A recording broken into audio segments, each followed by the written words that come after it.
पूज्य गुरुदेव गणाचार्य भगवान विराग सागर जी महाराज को शत वंदन। मुनिश्री के चरणों में शत वंदन करते हुए आज की बात चलती है।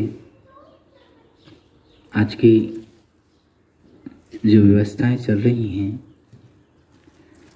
लोक व्यवहार में व्यवस्थाएं हैं, अध्यात्म की व्यवस्थाएं हैं, मुनियों की व्यवस्थाएं भी हैं। वे सारी व्यवस्थाएं सारी गड़बड़ा सी रही हैं। लोग सोच रहे हैं कोरोना आ गया है और कोरोना के आते ही सारी व्यवस्थाएं बिगड़ गई हैं, पर मुझे नहीं लगता है कि कोरोना कोई गलत है। कोरोना तो बहुत अच्छी चीज़ है। कोरोना बहुत अच्छा है क्योंकि जब हम दृष्टि बदलते हैं तो देखते हैं कि हमारी पिछली जीवन कैसा था, पिछली सभ्यताएं कैसी थीं और अब की सभ्यताएं कैसी हो गई हैं। पहले जीवन कैसा था और अब जीवन कैसा हो गया है। पहले हमारे बुजुर्ग कैसे रहते थे और हम कैसे रहते हैं। पहले हम कैसा जीवन व्यतीत करते थे और अब कैसा जीवन व्यतीत करते हैं। हम अपनी सभ्यताएं और मर्यादाओं को खो दिया है, इसलिए कोरोना को आना पड़ा। कोरोना आना नहीं चाह रहा था। कोरोना की हिम्मत नहीं थी कि आए। बीमारियां आती नहीं हैं, हम बुलाते हैं। बीमारियों को आमंत्रण हम खुद देते हैं, बीमारियां आमंत्रित नहीं रहती। जब तक हम आमंत्रण नहीं देंगे तब तक बीमारियां आएंगी भी नहीं। अगर हम सोशल डिस्टेंस का पहले ही सभ्यता का पालन करते रहते तो शायद बीमारियां आने का संभावना ही नहीं थी। हम मांसाहार आदि का सेवन ना करते तो बीमारियां आना संभव ही नहीं थी। हम अभक्ष चीजों का सेवन ना करते तो हमारे पास बीमारियां आना संभव ही नहीं थी।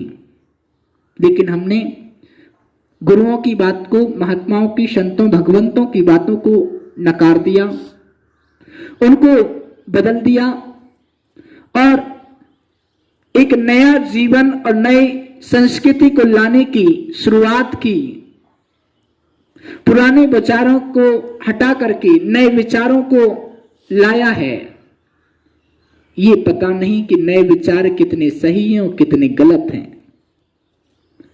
इसलिए आज हमें पुनः उसी सभ्यता में, उसी जगह पर जाने की आवश्यकता पड़ गई।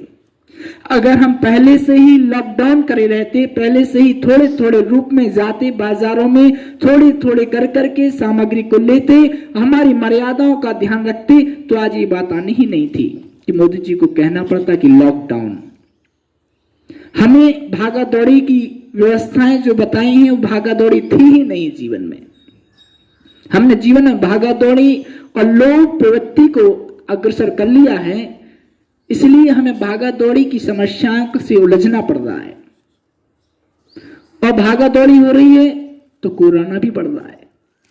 सोशल डिस्टेंस समाप्त हो रहे हैं। जय श्री हिंद बोलिए, हाथों को जोड़िए, दूर से तुम दूर रहो और हम दूर रहें। लेकिन ये संस्कृति भूल गए और संस्कृति क्या गई, एक दूसरे को गले लगने की, एक दूसरे से हाथ मिलाने की। जब ये संस्कृति आ गई तो फिर बीमारी तो आना ही थी। क्योंकि आचार्य भगवंत जी कहते हैं कि जब हमारे शरीर का शरीर से स्पर्श होता है तो कई बीमारियां, कई जीवाणु एक शरीर से दूसरे शरीर में पहुंचते हैं, उनसे जीवों का घात होता है। एक दूसरे के संपर्क में आने से, टच होने से बीमारियां उत्पन्न होती हैं। लेकिन हमने उन संस्कृतियों का ध्यान ही नहीं रखा, इसलिए बीमारी आना संभव है।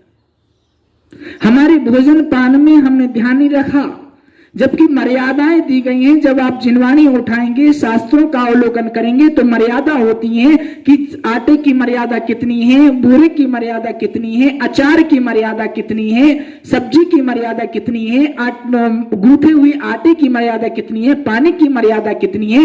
यानी मर्यादा यानी कि उसकी अवधि, वो अपन बोलते हैं दवाइयों में एक्सपायरी डेट, क्या एक्सपायरी डेट, जैसे दवाइयों की एक्सपायरी डेट होती है 1 साल की होती है, 2 महीने की होती है, 3 महीने की होती है, किसी किसी दवाई की सिर्फ 7 दिन की होती है, ऐसे ही भोजन सामग्री की भी मर्यादाएं होती हैं, उसकी भी एक्सपायरी डेट होती है। लेकिन हम उस एक्सपायरी डेट को भूल गए। दवाइयों की एक्सपायरी डेट तो याद है, पर भोजन की एक्सपायरी डेट पता नहीं कि अचार की मर्यादा कितनी है। सिर्फ आज बनाया, आज बनाने के बाद 24 घंटे के बाद उसकी मर्यादा समाप्त हो जाती है। उसके बाद उसमें इतने सूक्ष्म जीव उत्पन्न हो जाते हैं जो 2 इंद्री, 3 इंद्री, लट पिपील ऐसे जीव हो जाते हैं। आप चाहे मच्छर, मक्खी, केंचुए, झींगुर, इन सबको मिलाकर के तल के खा रहे हो, चाहे अचार खा लो, दोनों एक ही बराबर है। ऐसे ऐसे जीव हो जाती हैं। मच्छर, मक्खी दिखाई देते हैं, पर उसमें जो जीव हैं वो दिखाई नहीं दे रहे, पर सूक्ष्म है, पर हैं ऐसे ही जीव। उनकी मर्यादाओं को भूल गए। आटे को लिया हमने, आटा गूंथा और आज का भोजन तैयार नहीं हो पाया है, इसलिए पूरा भोजन में आटा नहीं लग पाया है, इसलिए गुथा हुआ आटा हमने फ्रिज में रख दिया। जो चीज बनी अगर समाप्त नहीं हो पाई तो हमने फ्रिज में रख दी, लेकिन पहले ऐसा नहीं होता था। पहले वो रोटी गाय को अगर बच गई तो खाती तो नहीं थी, लेकिन मर्यादा समाप्त ना हो जाए, उस मर्यादा के समाप्त होने के पहले ही गाय को खिला दी जाती थी, कुत्ते को खिला दी जाती थी। लेकिन हमने उस सब चीजों का बहिष्कार कर दिया, हटा दिया। गाय को रोटी नहीं डालते, जानवर को रोटी नहीं डालते, वो बेचारे भटकते रहते हैं। और तुम उसकी सड़ी रोटी, सड़ा भोजन कर लेते हो, बीमारियां उत्पन्न नहीं होगी तो कहां से नहीं होगी? आएंगी बीमारियां, उत्पन्न होगी। भगवान महावीर के सिद्धांतों को जियो और जीने दो का पालन कीजिए। अगर जिसने भी महावीर भगवान के सिद्धांतों का पालन किया है वो बीमारी से बहुत कोसों दूर है।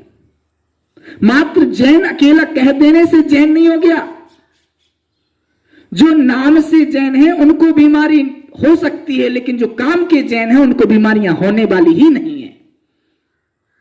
काम के जैन वे कहलाते हैं जो सोशल डिस्टेंस का ध्यान रखते हैं, जो मर्यादा की वस्तुओं को खाते हैं। काम के जैन वे हैं जो जीव हिंसा, अहिंसा को जानते हैं और उसका पालन भी करते हैं, वे कहलाते काम के जैन।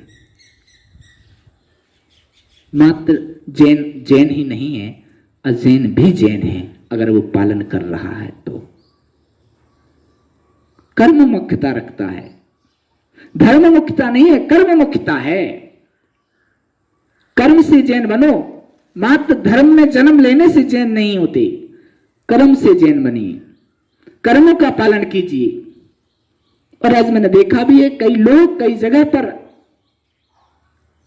जैन हैं जो उन मर्यादाओं का पालन करते हैं। आचार्य भगवंत कल में स्वाध्याय कर रहा था तब बताया गया था, मुनिश्री स्वाध्याय कर रहे थे, बता रहे थे कि अष्टानिका पर्व आती है, अष्टमी पर्व आती है, चतुर्दशी पर्व आती है। ये पर्व जो होते हैं इनमें उपवास, नीरस और कुछ ना कुछ त्याग करके भोजन किया जाता है, क्योंकि जब जब भी कोई परेशानी, कोई संकट, कोई बीमारी आती है तब इन पर्वों के बीच में ही आती है। ये पर्व जो है ये जोड़ है, इनमें विकार उत्पन्न होता है, इनमें संगठन उत्पन्न होता है। और जब जब भी संगठन होता है तब तब कोई ना कोई चिंगारी उत्पन्न होती है, चाहे वो बीमारी रूप में हो चाहे अग्नि रूप में हो। अग्नि होगी तो नष्ट करेगी और बीमारी होगी तो भी नष्ट करेगी। और इसमें संभल लिया, इसमें संभल गए तो बीमारियों से कोसों दूर हैं। इसलिए जैन लोग आते हैं तो जैन लोग अष्टमी, चतुर्दशी पर्व के दिन आते हैं तो उनमें कभी एक बार भोजन करते हैं, तो जिनकी जैसी शक्ति उसी उसमें त्याग करते जाते हैं। साधारण और सिंपल भोजन करते हैं, स्वच्छ भोजन करते हैं, मर्यादित भोजन करते हैं। हमें भी वो मर्यादा का पालन करना है, स्वच्छ भोजन करना है और भगवान महावीर के आदर्शों का पालन करना है। पूज्य गुरुदेव भी बताते हैं कि हमें ऐसे ही आदर्शों का पालन करोगे। वे शिक्षाएं मुनि महाराज कोई और नहीं है, जैन कोई और नहीं है, क्षुल्लक कोई और नहीं है। जो मर्यादाओं को जीते हैं वे क्षुल्लक मुनि महाराज, प्राचार्य और अरहंत बन जाते हैं। जो मर्यादाओं को खो देते हैं वे सब बीमार हो जाते हैं। बीमारी ना होने पर भी बीमार हैं। वैसे तो अपने शरीर के अंदर में 1 अंगुल में 96 रोग हैं। 1 अंगुल में 96 रोग हैं। अपनी बॉडी का लगा लेना कितने रोग हैं। लेकिन 1 अंगुल में 96 रोग हैं, लेकिन हमें उनका एहसास नहीं हो पाता है कौन कौन से रोग हैं। क्योंकि हम जिस बीमारी को, जिस चीज को मोटे रूप में देखते हैं, वो बीमारी हमें एहसास में आती है। जो बारीक रूप में है उसे हमें दिखाई नहीं देती है। अगर हमें कुछ धुंधला दिखाई देने लगता है, हमारी आंखों पर मोतियाबिंद छा जाता है, तो हमें 4 उंगली कोई दिखा भी रहा होगा तब भी हमें 4 नहीं दिखती हैं। ऐसे ही क्योंकि हमारी आंखों पर मोतियाबिंद है, लेकिन वो कांचली हटती है तो हमें दिखाई देने लगता है कि 4। कोई चश्मा नहीं लगाए, चश्मा उतार दिया जाए तो उसे सामने दिखाई नहीं दे रहा है कि कितने पेड़ लगे हैं, और वही चश्मा लगा लेता है तो 4 पेड़ दिखाई देने लग जाते कि 4 पेड़ हमारे सामने लगे हुए हैं। ये किसकी कमी है? क्या पेड़ों की कमी है? नहीं, पेड़ तो बराबर थे, पहले भी थे और अब भी है। ये किसकी कमी हो गई? ये हमारी आंखों की रोशनी की कमी हो गई, जो चश्मे के लगाने से हमें दिखाई देने लग गए हैं। अगर चश्मा हटा दिया जाए तो पुनः वो पेड़े गायब हो जाएंगे, पुनः हमें दिखाई नहीं देंगे। पेड़े गायब नहीं हुई, हमारी रोशनी कम हो गई। ऐसे ही हमारे अंदर में 96 रोग हैं, लेकिन बारीक हैं, जो हमें एहसास नहीं करा पा रहे हैं। उस इंद्रिय के माध्यम से हम उसको जान नहीं पा रहे हैं। मामूली मात्रा में दर्द है, इसलिए हम उसका ध्यान नहीं दे पाते हैं, लेकिन वही मात्रा में तीव्र हो जाती है तो हमें एहसास होने लगता है कि बीमारी है। कोरोना अभी था, पहले भी था और आगे भी रहेगा, लेकिन मामूली था सो हमें पता नहीं था। लेकिन कोरोना अब अपनी चरम सीमा पर पहुंच गया है, बढ़ गया है। सर्दी जुकाम पहले भी थी, अब वो सर्दी जुकाम ज्यादा बढ़ गई है, सो कहते हैं कोरोना हो गया है। बस कोरोना वही है, हमें जीना सीखना पड़ेगा। व्यवस्थित जीना सीख जाए तो कोरोना जैसी चीजें भी कोई सामना नहीं कर पाती। इससे भी बड़ी बड़ी बीमारियां हैं जो भी सामना नहीं कर पाती हैं। बस हमें जीने के तरीके को बदलना होगा, जीने का सही तरीका अपनाना होगा। अगर हम गलत तरीके से ही चलेंगे तो हम कभी जी नहीं पाएंगे, उधर ही अधमरे में ही, लास्ट में ही समाप्त हो जाएगी जीवन समाप्त हो जाएगा। हमें जीने का तरीका बदलना है। जैसे पहले बुजुर्गों का जीवन था वैसा ही जीवन हमें लाना है। वैसे ही आज सभी लोग देख रहे हैं कि हर चीजों में बदलाव आ रहा है। मोबाइल आ गए और भी चीज, बीमारी के साधन कई उत्पन्न हो गए हैं, लेकिन हम उन पर बदलाव लाएं कि थोड़ा थोड़ा यूज करें, उनको कम यूज करें। हाँ, उपयोग की चीज है, आपके उपयोग की चीज है, मानते हैं, लेकिन उसका उपयोग कम किया जाए तो जरूर हम सफलता प्राप्त होगी। हम उन बीमारियों से बच सकते हैं, उनसे दूर रहा जा सकता है। बस थोड़ा थोड़ा उपयोग हमें कम करना पड़ेगा। पहले के जीवन भी व्यतीत होता था और अब का जीवन भी व्यतीत होता है, पर व्यवस्थित तरीके से हम व्यवस्थित जीवन को जीते थे पहले के लोग। आज अव्यवस्थित हो गए हैं और कहने लगे हम ज्ञानवान हैं, पर सही मात्रा में आप ज्ञान नहीं है आपके लिए, आप अज्ञान में हैं। अज्ञान तो है ही, और बुजुर्ग लोगों को ज्ञान था, अनुभवी ज्ञान था। बस हमारे क्षय थोड़ा सा बढ़ गया है, लेकिन वो वाला क्षय नहीं बढ़ा है जो हमारे विचारों को सात्विक तरीके से लाए। विज्ञान में तो हम उन्नति कर रहे हैं, पर विचारों में उन्नति नहीं कर रहे हैं। विचारों में उन्नति लाइए, धार्मिक उन्नति लाइए और आध्यात्मिक उन्नति लाइए, तो हमारा जीवन सफल होगा। हम उस अमर्यादित चीज को छोड़ें, मर्यादित में आए तो हमारा जीवन सफल होगा। हम बीमारियों से दूर रहेंगे, हमारा स्वस्थ शरीर भी रहेगा और हम भी तन से, मन से और वचन से, तीनों जगह से स्वस्थ बने, तब तो सफलता है। अन्यथा बीमारियां तो उत्पन्न होना है, चाहे मन की हो, चाहे वचन की हो, चाहे काय की हो, कैसे भी हो, होना तो होना ही है। हम उसको संभलें और अपने जीवन को सफल बनाएं। पूज्य गुरुदेव गणाचार्य श्री विराग सागर जी महाराज की, मुनि श्री विरंजन सागर जी महाराज की जय। ओम शांति, सर्व शांति। आज के युग में जो आज देश के ऊपर आपदाएं, विपदाएं और किसी न किसी अनहोनी घटनाएं ऐसी घटती चली जा रही हैं जिसको देख करके लोग भयभीत हो रहे हैं। जो नहीं होना चाहिए वो सब चीजें हो रही हैं और कितनी विपदाएं देश पर आ रही हैं। नागरिक उन सारी विपदाओं को सहनशीलता से सहन कर रहा है, धैर्यता का परिचय दे रहा है। अभी एक तूफान निकला, आज फिर वो तूफान, कहीं भूकंप, और यहाँ तक मंदिरों की मूर्तियों को भी, भगवान की मूर्तियों को भी क्षति पहुंच रही है। ये सब देश के लिए, समाज के लिए शुभ संकेत नहीं है।